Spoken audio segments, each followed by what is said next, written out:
1000 hari pertama kehidupan, optimalisasi nutrisi dengan gratisi untuk generasi emas. 1000 hari pertama kehidupan, atau disingkat 1000 HPK, adalah periode emas yang dimulai sejak awal kehamilan hingga anak berusia 2 tahun. Periode ini sangat menentukan. Di masa inilah otak dan organ vital anak berkembang pesat.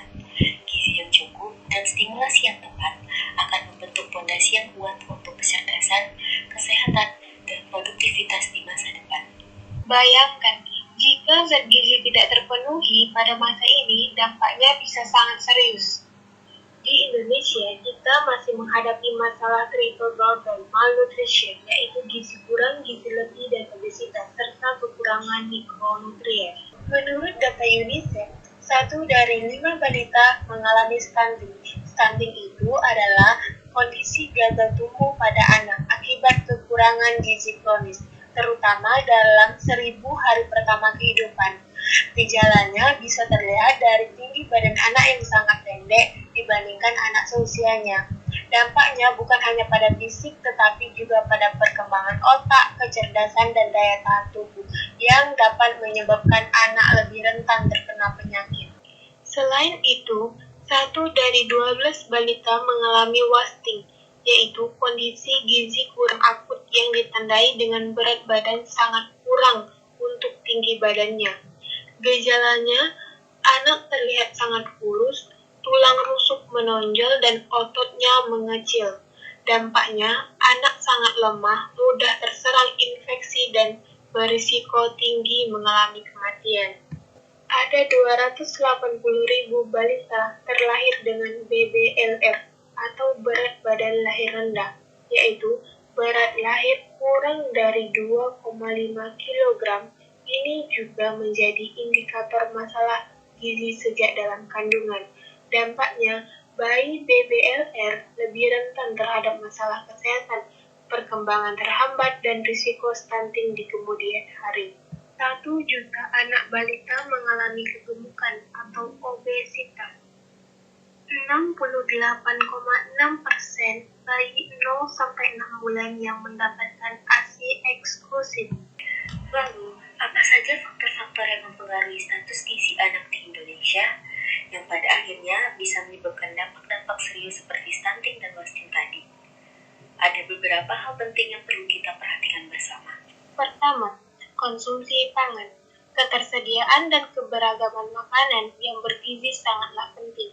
Jika asupan makanan tidak cukup atau tidak beragam, maka anak bisa kekurangan zat gizi. Berikutnya, pola asuh. Bagaimana orang tua atau pengasuh merawat dan memberi makan anak akan sangat menentukan. Pola asuh yang kurang tepat, seperti pemberian empasi yang terlambat atau tidak higienis, bisa menyebabkan masalah gizi. Ada sosial ekonomi. Kondisi ekonomi keluarga tentu saja sangat berpengaruh pada kemampuan memenuhi kebutuhan gizi. Keluarga dengan ekonomi kurang mampu mungkin kesulitan membeli makanan bergizi atau mengakses layanan kesehatan. Tidak kalah penting, tingkat pendidikan. Pengetahuan orang tua tentang gizi dan kesehatan sangat mempengaruhi pola asuh. Semakin tinggi pemahaman orang tua, semakin baik pula mereka dapat memenuhi kebutuhan gizi anak. Dan jangan lupa penyakit infeksi. Penyakit yang dapat menghambat penyerapan zat gizi juga perlu kita waspadai. Anak yang sering sakit, misalnya diare, akan sulit menyerap zat gizi dari makanan, sehingga memperparah kondisi gizi. Dan yang terakhir ada layanan kesehatan.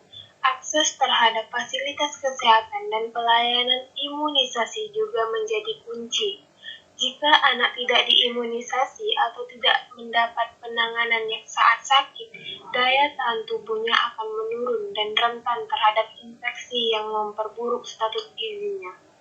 Kabar baiknya adalah banyak upaya 1000 hari pertama kehidupan ini bisa kita terapkan secara gratis.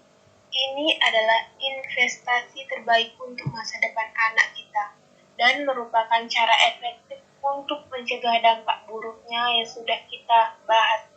Huruf G melambangkan gizi seimbang.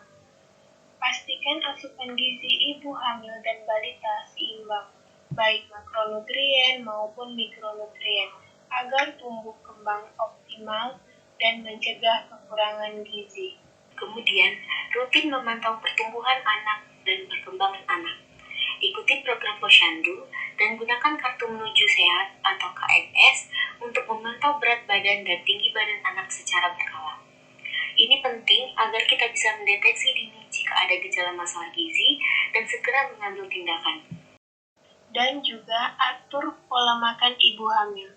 Ibu hamil harus teratur dan beragam dalam makanan, serta kebutuhan zat besi, asam folat, kalsium, dan protein untuk perkembangan janin dan mencegah terjadinya BBLR. Tingkatkan inisiasi menyusui dini atau IMD dan ASI eksklusif. Segera berikan ASI setelah lahir dan hanya berikan ASI selama 6 bulan pertama kehidupan anak. Ini adalah gizi terbaik yang dapat membangun kekebalan tubuh bayi dan mencegah berbagai penyakit. Selanjutnya, intervensi suplementasi dan imunisasi. Pemberian suplementasi penting bagi ibu hamil dan bayi, serta pastikan imunisasi lengkap untuk mencegah infeksi yang dapat memperburuk status gizi anak. Juga, sanitasi dan kebersihan lingkungan. Jaga kebersihan lingkungan dan sanitasi pribadi untuk mencegah penyakit infeksi yang seringkali menjadi penyebab utama gizi buruk pada anak. Dan yang terakhir, informasi dan edukasi. Carilah informasi yang akurat dari sumber terpercaya dan sebarkan pengetahuan gizi kepada keluarga dan masyarakat. Dengan edukasi yang baik, kita bisa meningkatkan kesadaran dan praktik gizi yang benar. Teman-teman, 1000 hari pertama kehidupan adalah periode emas yang tidak bisa terulang. Ini adalah kesempatan kita untuk mencetak generasi yang lebih cerdas, lebih sehat, dan lebih berprestasi, bebas dari dampak buruk masalah gizi. Mari bersama-sama kita peduli dan terapkan langkah-langkah optimalisasi nutrisi ini, karena masa depan bangsa kita ada di tangan generasi yang sehat dan cerdas.